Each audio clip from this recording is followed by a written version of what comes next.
The question is, ferric oxide crystallizes in a hexagonal close packed array of oxide ions with 2 out of 3 octahedral holes occupied by ferric ions. Derive the formula of ferric oxide. Okay, so the answer to this question is, let the number of oxide ions be x. Then the number of octahedral voids is equal to number of oxide ions is equal to x.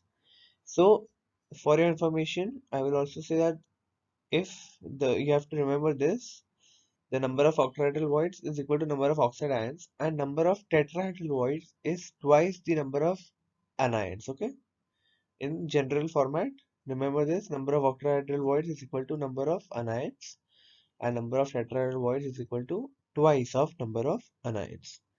Moving further, according to this question, number of ferric ions is equal to 2 by 3x, as it is given 2 out of 3 octahedral voids are occupied by ferric ions.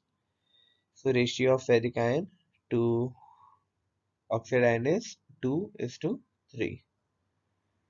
So the required formula for the compound is Fe2O3.